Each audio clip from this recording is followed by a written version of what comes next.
asik bersama Hima PGSD. Tempatnya ngobrol seru, penuh inspirasi dan tentunya asik banget buat kalian semua. Di sini kita bakal kupas tuntas berbagai topik seru seputar dunia pendidikan, organisasi dan pastinya pengalaman dan cerita dari Hima PGSD.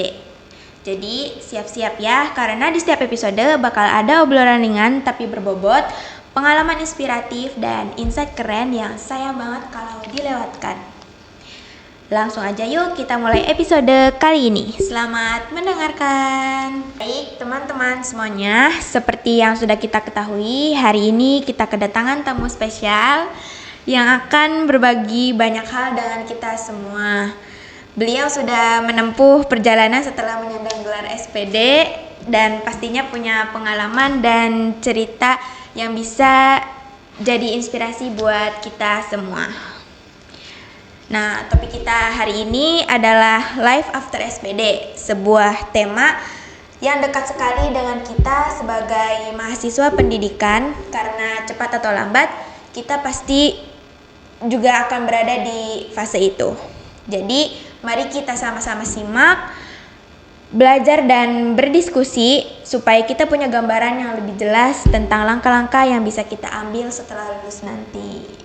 Nah, sebelum itu mari kita berkenalan dulu dengan narasumber yang sangat cantik pagi ini. Oke. Mari. Oke, baik. Perkenalkan diri ya. Nama Ibu Siska Firmasari. Ibu ini berarti sekarang home base-nya di program studi PGSD di UGJ. Bagaimana kabarnya hari ini, Ibu? Alhamdulillah luar biasa. Allahu Akbar. Alhamdulillah. Sedikit grogi ya, teman-teman. Oke, aman.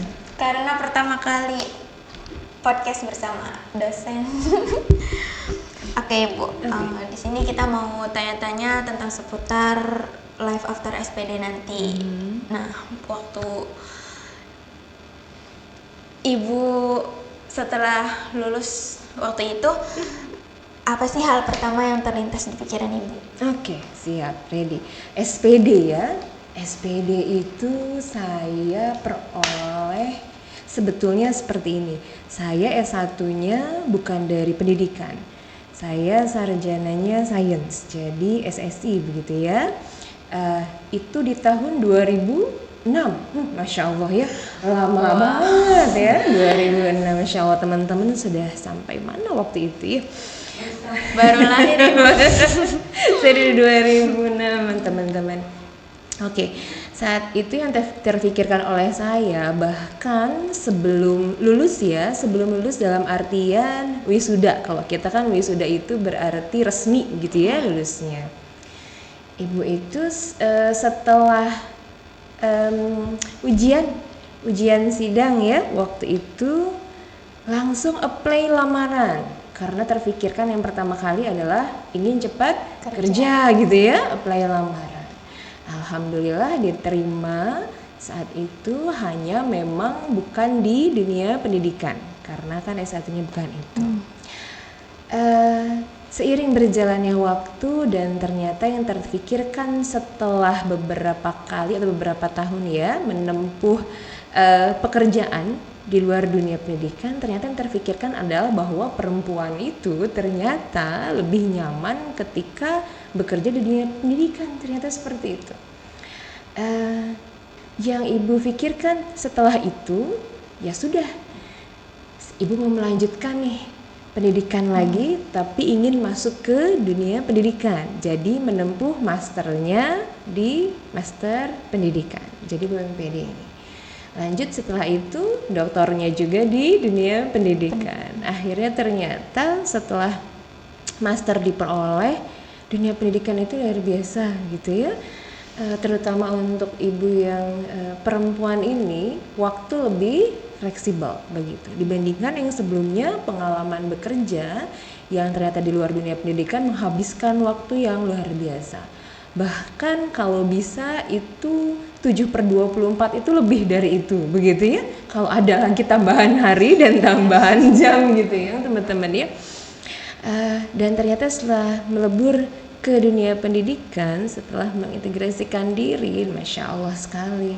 Di sini itu banyak sekali manfaatnya, pengalamannya. Bahkan setelah ibu berkeluarga, punya anak, ternyata basic di dunia pendidikan itu juga terpakai di ini ya, ketika ibu mengajarkan anak sendiri begitu. Nah itu seperti itu. Eh, tapi kalau sebenarnya ini Bu, dari hati ibu yang paling dalam, Masya Allah, keinginan dalam terbesar banget ya. ibu tuh, Baik.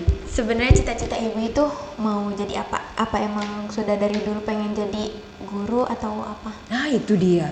Kenapa S1-nya milihnya bukan guru? Karena nggak mau jadi guru dulu. Luar biasa ya, nggak mau jadi guru. Padahal ibu itu kalau dilihat dari sisi alur turunan itu guru. Rata-rata guru, tapi nggak mau jadi guru. Mungkin kalau sekarang, anak sekarang kan kalau ditanya ingin nggak ke pendidikan ya, untuk masuk S1-nya, rata-rata nggak mau ya, nggak mau jadi guru. Sama ternyata ibu juga nggak mau dulu jadi guru, katanya kok guru itu nanti ribet ya, harus ngurus yang manusia benda hidup, bukan benda hidup ya, manusia, kemudian harus memahami juga karakteristik mereka begitu ya, kayaknya repot seperti itu. Begitu, ternyata setelah masuk di sana, setelah bergabung di sana, itu masya Allah luar biasa, ternyata lebih keren, lebih apa ya, menyenangkan gitu ya. Nah itu dia, Berarti enjoy ya Bu? enjoy akhirnya.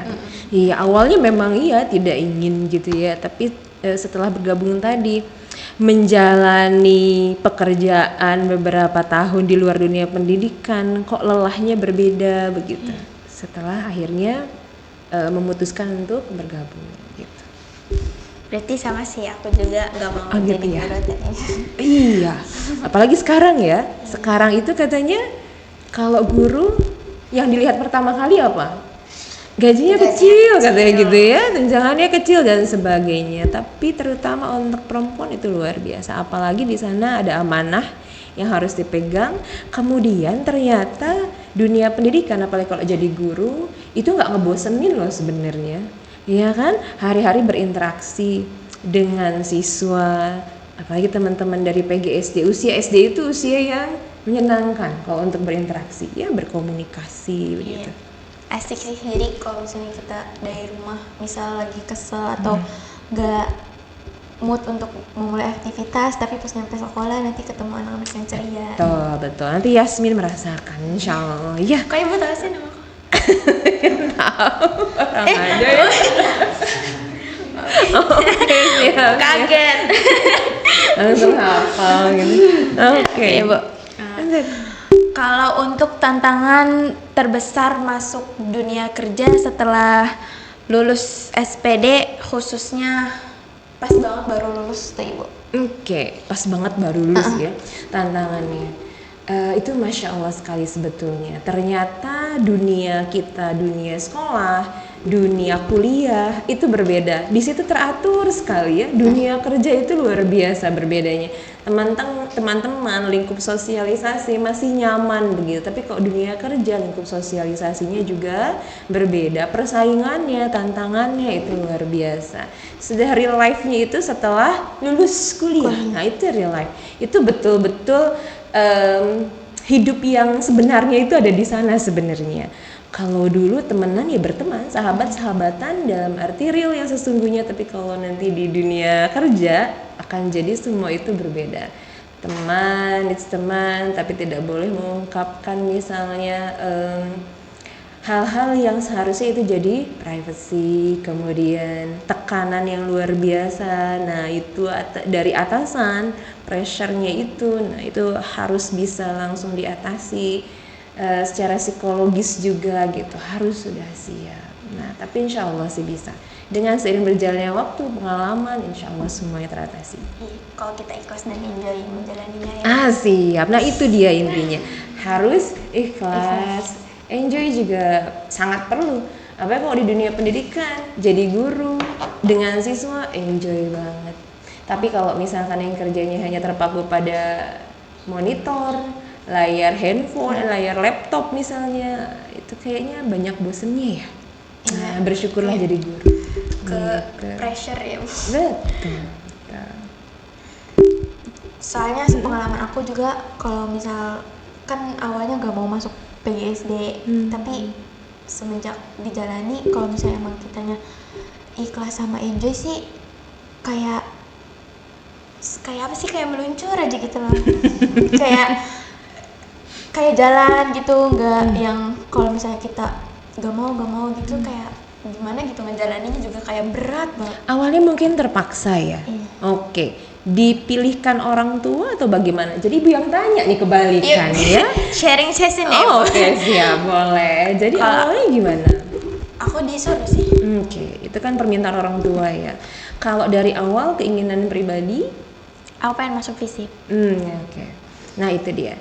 Tapi ya ternyata pilihan orang tua itu betul-betul membawa pengaruh yang luar biasa buat kita. Dan ternyata di selipan itu juga kan ada doa-doa, ya. Dan orang tua tuh menginginkan anaknya jadi guru, insya Allah nantinya bawa berkah yang luar biasa. Dan apalagi untuk anak perempuan, secara waktu semuanya bisa otomatis dikendalikan begitu ya. Nah, itu lebih nyaman sebenarnya. Kalau dari sekarang sama kok. Dulu juga ibu begitu, nggak mau jadi guru buat apa begitu ya. Jadi capek lah, ribet sama menyusun RPP dan sebagainya karena melihat ibunya ibu sendiri itu adalah seorang guru begitu ya. Gimana ribetnya menyusun ini dan itu begitu untuk instrumen pembelajaran. Tapi ternyata setelah itu dijalani enjoy banget, tapi kalau udah ngobrol sama siswa, ya kalau ibu kan sekarang posisinya di sini nih, berarti ngobrol dengan mahasiswa itu nyaman kok, enjoy, dinikmati malah dari sisi waktu alhamdulillah terkendali. Terbayang dulu ketika masih jadi seorang karyawan gitu ya, staf di sebuah perusahaan besar. Waktu itu 24 jam seperti dirasa kurang begitu.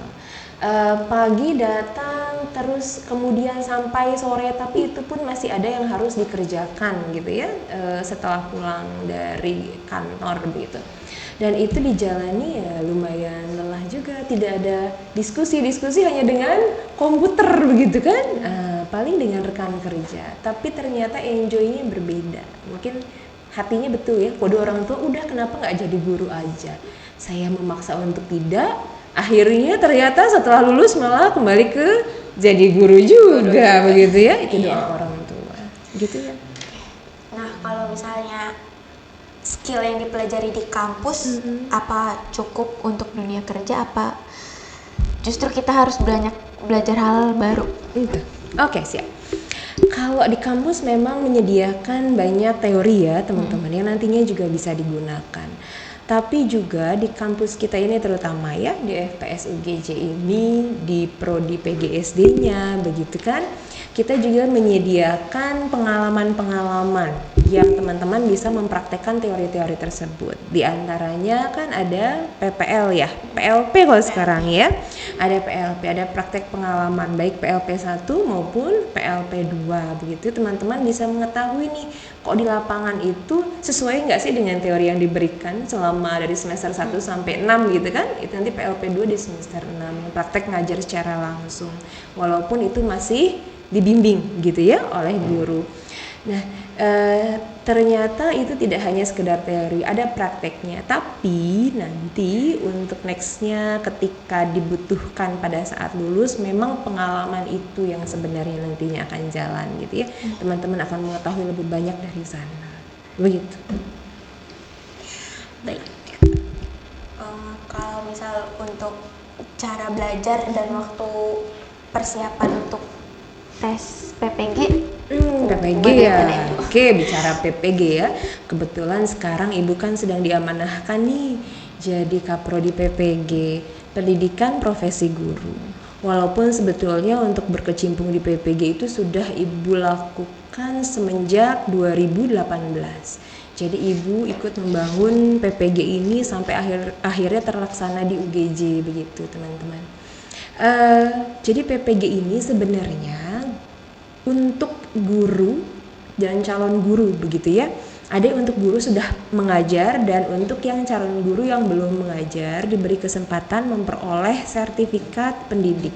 Nah ini adalah salah satu syarat untuk bisa mengajar secara langsung begitu ya. Kalau misalkan sekarang teman-teman mengajar tanpa adanya sertifikat pendidik itu masih tidak diizinkan, itu belum diizinkan begitu. Jadi sekarang harus memiliki sertifikat pendidik terlebih dahulu. Nah, kemudian untuk PPG Ibu sarankan sebetulnya setelah lulus S1, setelah lulus SPD secepatnya untuk daftar di PPG begitu ya. PPG untuk yang prajabatan atau sekarang namanya calon guru bagi yang baru lulus itu diperuntukkan selama 1 tahun atau 2 semester kuliah secara langsung offline di kampus ya, kampus tujuan. Di sana bisa memilih, tapi harus sesuai dengan bidang studinya pada saat dulu S1 supaya nanti tetap linier begitu dan nyaman ya nantinya teman-teman. Nah, itu yang Ibu sarankan. Jadi nanti lebih baik langsung setelah lulus ikut PPG begitu ya, supaya dapat, kalau kita SIM-nya deh kalau mau bisa mengendarai kendaraan ya baik motor maupun mobil itu kan harus punya SIM supaya nanti dijalani aman. Nah, kalau ngajar harus punya sertifikat pendidik, sertifikat pendidik yang diperoleh setelah lulus dari PPG begitu. Ya. Kalau misalnya nih Ibu, pas nanti kedepannya kan kita nggak tahu ya. Kalau misal pas abis lulus S1 nanti, tapi rezekinya belum ada buat masuk PPG. Nah, kita kayak gap year setahun buat PPG itu, nanti tahun depannya lagi PPG nggak apa-apa atau gimana? Oke, siap. Sampai sejauh ini program pemerintah masih bentuk program beasiswa. Jadi PPG-nya ini didanai begitu, didanai untuk UKT-nya kalau kita tuh ya, SPP-nya, UKT-nya itu didanai masih oleh pemerintah. Jadi teman-teman hanya nanti itu bisa mengeluarkan dana untuk biaya hidupnya saja, tapi untuk UKT sudah dibiayai begitu kan, sudah lumayan tuh. Nah, Ibu sarankan sih sebetulnya atau sebaiknya langsung diambil aja nih program PPG-nya. Memang tidak bisa begitu kita mendaftar saat itu juga langsung lulus misalnya, itu tidak. Memang ada prosesnya, ada tahapannya. Jadi begitu mendaftar PPG nanti ada proses untuk dokumen ya, untuk lulusan dokumen. Dari dokumen nanti masuk ada tesnya terlebih dulu. Dari tesnya kalau sudah lulus nanti terakhir adalah wawancara. Nah, dari situ baru ditetapkan adanya kelulusan untuk bisa ikut ke program PPG calon guru begitu. Jadi langsung aja. Langsung daftar. Mumpung programnya masih beasiswa gitu ya. Nah, kalau misal ini Ibu, aduh, lupa ngelik tadi. Kan ini dari program pemerintah. Nah, apakah nanti kampusnya itu terserah pemerintah di kayak misal ditaruh di sini apa segimana kita maunya? Gimana gitu? Siap. Awalnya memang teman-teman itu bisa memilih sebenarnya, tapi akhirnya tergantung dari kuota. Nah, kuota nanti bisa ditempatkan ke mana saja akhirnya sesuai dengan bidang studi yang teman-teman ambil pada saat PPG, kemudian di LPTK mana bidang studi tersebut dibuka gitu ya, ada kuota. Nah, di situ. Makanya di UGJ ini ternyata banyak loh yang dari Aceh, dari Padang, ya Jawa sampai ujung timur begitu ya. Kemudian kalau untuk yang sekarang ya lumayan banyak sih yang ada di daerah Sumatera, Kalimantan juga ada begitu. Nah, itu yang luar biasanya. Untuk langsung ke sini kan, mereka ngekos nih di daerah sini. Nah, itu saking semangatnya, karena biasanya kalau sudah mendapat panggilan dan itu tidak diindahkan oleh mereka, itu belum tentu tahun berikutnya akan dipanggil kembali atau gelombang berikutnya dipanggil lagi. Jadi ketika ada kesempatan itu langsung diambil begitu. Nah, itu dia. Oke. Terima kasih banyak sudah Sama-sama menjawab semua kekepoan kita semua. Siap. Nggak ada lagi yang mau dikepoin? Mungkin nanti ada ya lagi. Oke, siap. Oke. Untuk terakhir, aku mau tahu harapan Ibu untuk Hima PGSD dan podcast Hima ini. Oh, siap, Masya Allah. Oke, teman-teman harus ini ya, tidak boleh hanya bersemangat di awal-awal saja, tapi itu harus continue. Semangat itu harus selalu ada untuk Hima PGSD dalam melaksanakan program apapun. Teman-teman jadi mahasiswa ini harus berkembang, begitu ya. Untuk Hima PGSD, buatlah list program yang positif, tidak hanya yang ada di dalam, begitu, di dalam internal UGJ atau FPS. Buatlah list program yang bisa memanfaatkan atau bisa dimanfaatkan oleh masyarakat luar, terutama yang ada hubungannya dengan dunia pendidikan. Dan saya harap podcastnya ini harus continue ya dilaksanakannya, jangan hanya musiman saja begitu. Nah, insya Allah dibantu juga, minta bantuan Prodi untuk bisa mensukseskan setiap podcast yang dibuat, begitu ya. Nah, itu bisa lebih luas lagi jangkauannya, yang nontonnya jadi lebih banyak, gitu ya. Ya. Terima kasih banyak, Ibu. Sami-sami. Oke, demikian sesi podcast kita hari ini dengan tema Life After SPD. Banyak pelajaran berharga yang bisa kita ambil, mulai dari tantangan hingga peluang setelah menyelesaikan pendidikan. Terima kasih kepada narasumber kita yang sudah berbagi, serta seluruh pendengar setia yang selalu menyimak podcast Hima PGSD. Dan jangan lupa untuk like, subscribe YouTube Hima PGSD, Instagram, dan TikTok supaya kalian gak ketinggalan informasi dan konten menarik lainnya. Semoga bermanfaat dan sampai